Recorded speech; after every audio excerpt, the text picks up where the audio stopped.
Listen carefully and answer questions 1 to 4. Hi Sam, let's try and get it sorted out today, okay? Yeah, sure. It's time we started working out details. Exactly. What should we begin with? Date. Okay. When is the best time to hold the New Year's party? How about the 30th of December? I'm afraid that's a bit late. Yeah, the day before. Fine. 29th of December. And what about a venue? In a restaurant? Which restaurant were we in last year? Let me think. It is Tulip Garden, but I don't think it was a good choice. Why? The venue is too small, and we have about 30 people, more than last year. You're right. So how about our common room on the second floor? Great idea. And then let's think about invitations. All staff and all students. How about last year's students? What do you mean? I know someone who has graduated already but still stays in the city. He might want to come to next month's graduation ceremony. Fine. I will confirm the person later. Right. How about the cost? £15? Is that okay? What? 50? No, 15. Right. The next one is the food and drink. In my mind, it's better for us to book them from a restaurant. Definitely. Which one do you prefer? How about Tulip Garden? Okay, and we should choose the menu and pay in advance by deposit.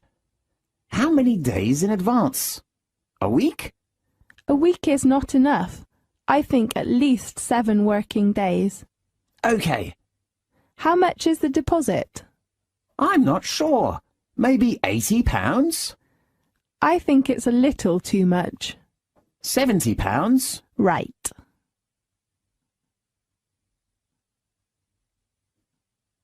Now look at questions 5 to 10.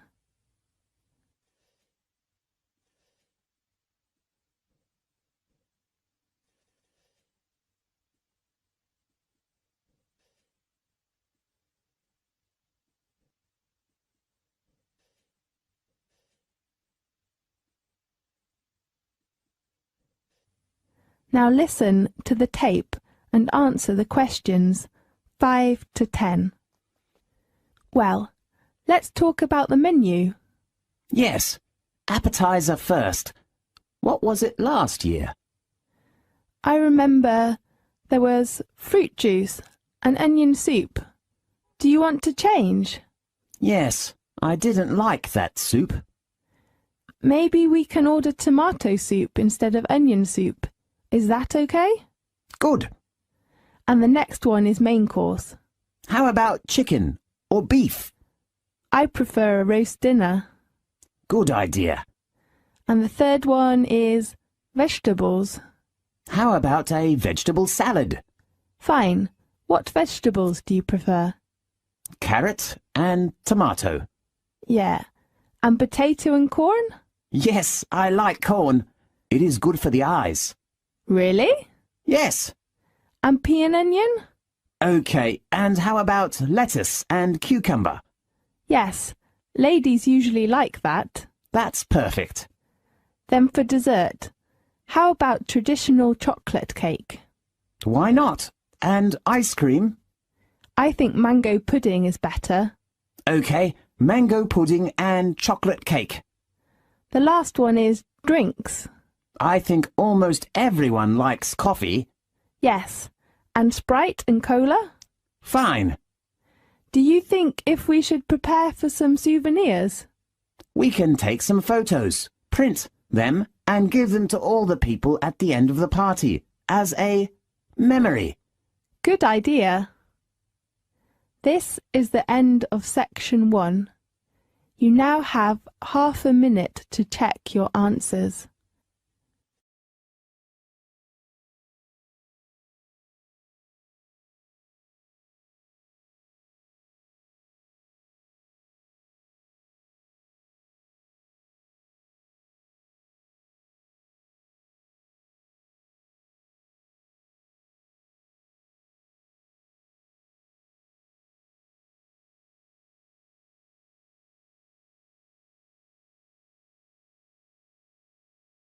Now turn to Section 2.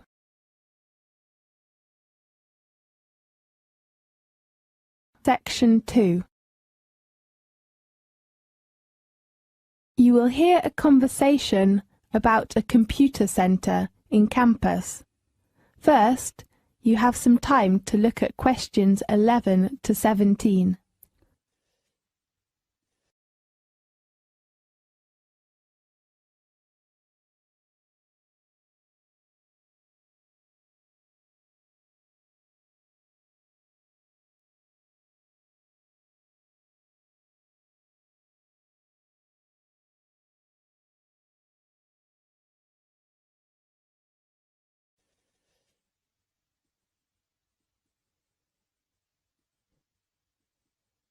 Now listen carefully and answer questions 11 to 17.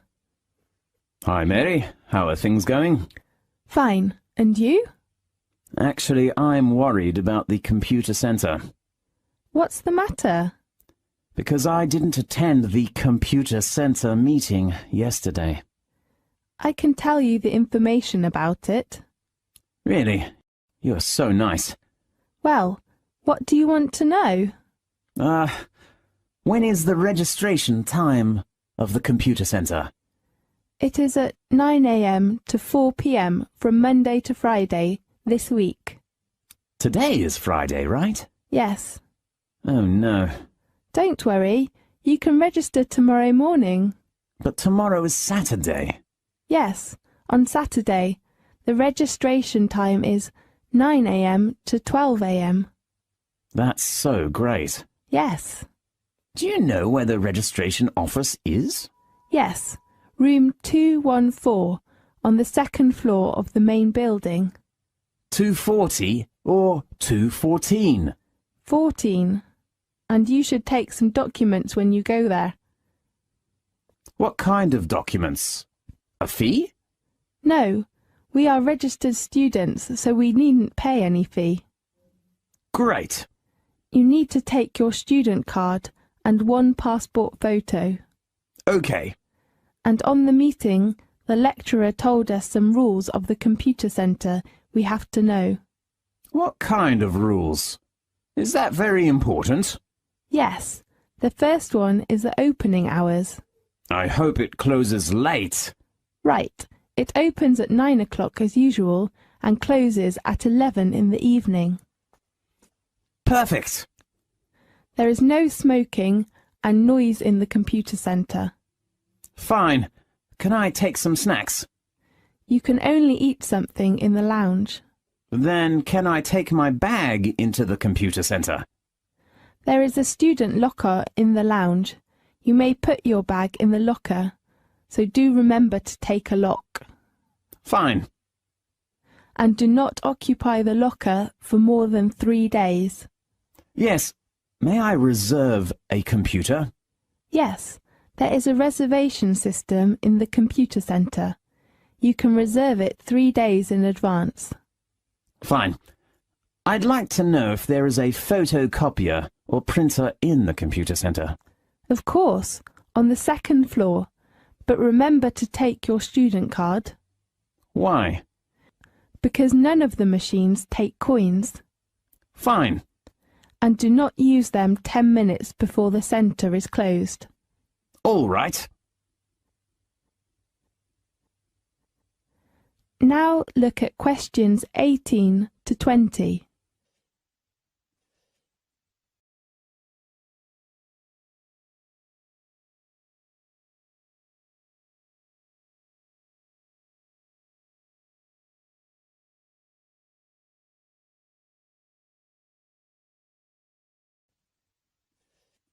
Now listen to the tape and answer the questions 18 to 20.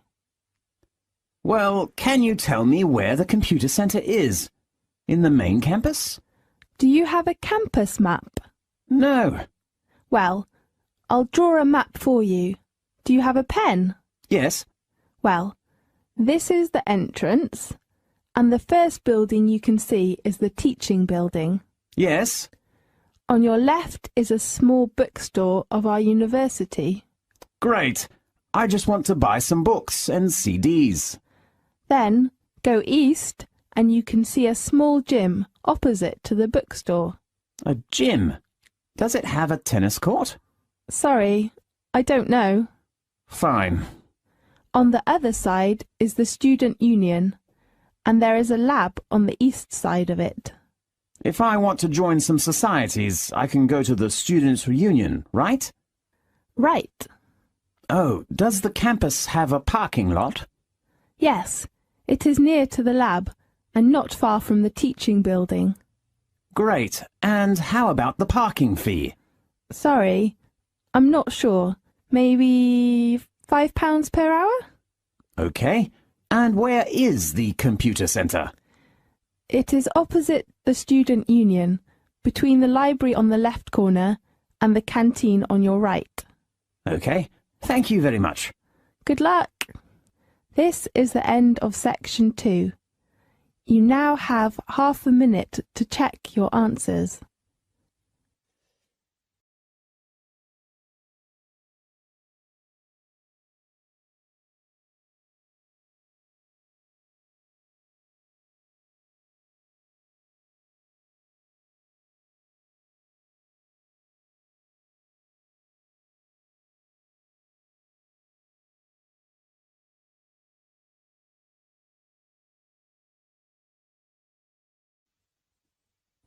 Now turn to section 3.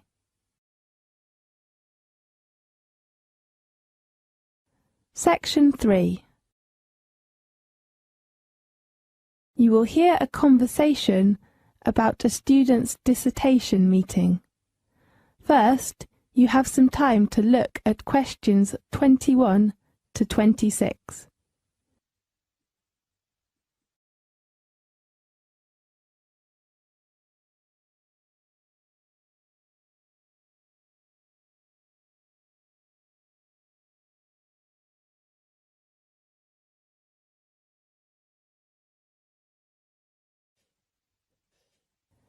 Now listen carefully and answer questions 21 to 26. Good morning, everyone. Today, I'd like to give you an opportunity to ask questions about requirements and timetables of writing your final dissertation. So anything you'd like to ask first? Professor, what about the word limit? Well, you know generally, the words of final dissertations of the master's degree are limited between 18 to 20,000. Oh, does that include words of references? Yes, of course. And contents? No, the word does not include the acknowledgement and contents. What is the acknowledgement? It is a few words of thanks that you write at the beginning of the dissertation to the people who have helped you. How about its words? No more than 100 words. Right. Professor, when is the hand-in date? The deadline is on the 30th of July. Is it a fixed hand-in date? I mean, if I cannot hand in my work before the 30th of July, how... Sky, I'm afraid that you have to hand in your work on time, unless you have some sort of accident or illness. Okay. How do I hand in my work? You could give your work to your tutor at the tutorial, or send him an email to the department. Professor, when can I know who my tutor is? You can check the list of tutor arrangements. Online? Yes, or you could go to our department office to check. Fine. How many tutorials do we have in a week? Usually there are 2 tutorials per week. How long do they last? 2 hours? No, 1 hour on afternoons. Both on weekends? No, one is from 1 p.m. to 2 p.m. on Tuesday. The other is from 2 p.m. to 3 p.m. on Friday. How about the requirements for the format? You can check their requirements online. But one of the most important things is to have a printer. Printer? Yes, we usually keep all dissertations on file, so you must print your work by laser printer. Fine. Now look at questions 27 to 30.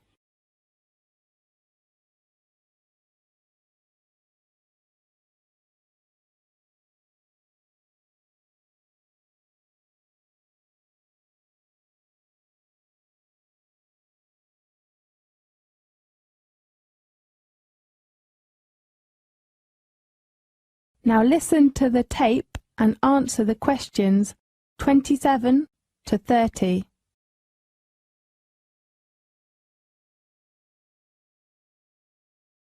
Let's talk about the dissertation timetable. Okay. On the first week of May, you should begin to prepare for writing. The first point is to choose the topic. Can we choose the topic by ourselves?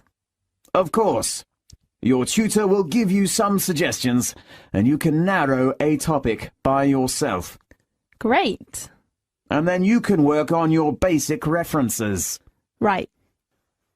You can ask your tutor to give you a reference list, and then borrow reference books from our library.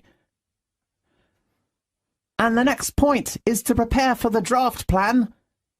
Definitely. You should write a draft first and then discuss it with your tutor at the tutorial. If the draft is okay, what should we do next? You will begin to do research to collect data to support your work. Okay. Can we choose the research methods by ourselves? It is better if you take your tutor's advice. Okay. When your data is enough for your work, you will begin to write up your dissertation. How many parts does a dissertation contain? Usually your work must have an introduction, a main body, and a conclusion. You should talk about it with your tutor. And then can we hand our dissertation in? No, you should do proofreading before handing in your work. Okay. Anything else? No. Right. This is the end of section 3. You now have half a minute to check your answers.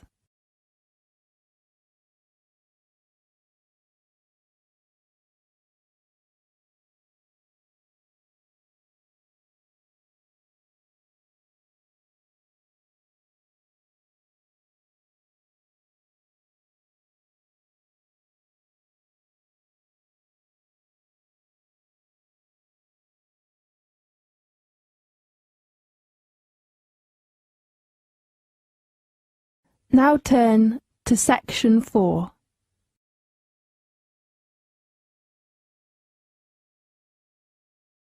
Section 4. You will hear a lecture about Australia. First, you have some time to look at questions 31 to 40.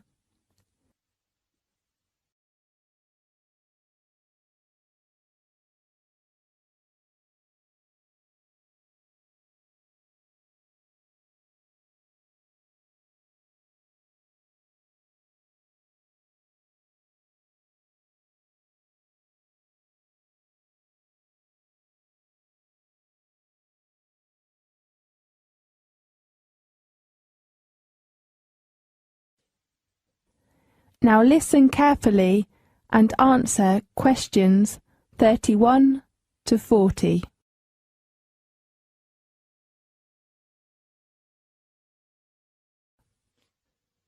Australia is the world's smallest continent and largest island. It is one of the oldest land masses and flattest of all the continents. After Antarctica, Australia is the second driest continent. Most areas of Australia are semi-desert or arid. Almost 40% is north of the Tropic of Capricorn. On its western coast is the Indian Ocean, and on its east, the Coral and Tasman Seas of the South Pacific Ocean. Australia is the only nation which occupies an entire continent. It is about 25 times larger than Britain and almost double the combined areas of Pakistan and India. There are 3 main structural characters. The first one is the Great Western Plateau. It covers most of Western Australia, much of the Northern Territory and South Australia, and part of Western Queensland. Its average elevation is about 300 metres. East of the plateau, extending from the Gulf of Carpentaria in the north to eastern South Australia and the western Victorian coast, is the great lowland belt known as the Central Eastern Lowlands. The belt's average elevation is 150 metres. And at Lake Eyre in South Australia, it drops to about 12 metres below sea level. The last one is the Eastern Highlands, better known as the Great Dividing Range, following the eastern coast south from far northern Queensland to southern Tasmania. Nearly over 400 kilometres from the coast and sometimes forming part of it. Their average altitude is less than 910 metres, although peaks exceed 1,800 metres in the rugged southeastern area called the Australian Alps. Nearly a third of Australia is north of the Tropic of Capricorn, and the rest is the temperate zone. Low rainfall and clear sky is a feature of the climate on most of the continent. In Australia, summer is from December to February, autumn, March to May, winter, June to August, and spring, September to November. For most of the country, January usually is the hottest month in summer. The flag of Australia is the only one to fly over the whole continent. The small Union Jack represents the historical link with Britain. The large star has 6 points for each of the states and 1 star for the territories, and the small stars form the Southern Cross, a prominent feature of the Southern Hemisphere night sky. Australia has no official or traditional national costume. Green and gold have been used traditionally by Australian Olympic and other sporting teams for most of the 20th century, and have become the national colours formally in 1984. The official language is English, by usage, not law. It has its own colloquialisms and slang, but does not differ importantly from other forms of English except in accent. Spelling generally follows the British form. Australia is one of the most urbanised countries in the world, with about 70% of the population living in the 10 largest cities, and only 15% of Australians live in rural areas. Australians have a high standard of living by world standards. Australia is a multicultural society, with about a quarter of the population foreign-born. The first European settlement of the continent, by the British, began in 1788, on the site now occupied by Sydney. Settlement schemes during the next 150 years helped increase Australia's population to about 7.4 million by the end of World War II. Over 5 million migrants have settled in Australia since, helping to more than double its post-war population. Nowadays, most Australians work for wage or salary. They usually work about 35 to 40 hours per week. Employees can get paid annual leave, about 4 weeks, sick leave, and long service leave. They also have about 10 paid public holidays per year. Most people retire at the age of about 60 to 65. The average Australian female has a life expectancy of about 79, and the male about 73. Most Australians marry in their late 20s. On average, couples have 2 to 3 children. Many aspects of the arts in Australia have their roots in Europe, but its Asian neighbours have made a main impact on its own history and culture. Distinctively, Australian trends are developing, and the vigour and the originality of the arts in Australia often surprise visitors. In the late 1970s and early 1980s, the great problem facing the arts was the same as in other nations: increased costs, and a decrease in government financing. But increasing public interest provided the momentum to carry them through difficult times. The Australian government has developed tax deduction policies to encourage greater financial support of the arts. A tax deduction is available for donations of property to public libraries, museums and art galleries. The Australia Council is a funding agency of the government. The agency spends over $50 million per year. More is spent by state governments. The Australia Council Board supports specific art forms, and Central Council programs support research, education and multicultural arts. This is the end of section 4. You now have half a minute to check your answers.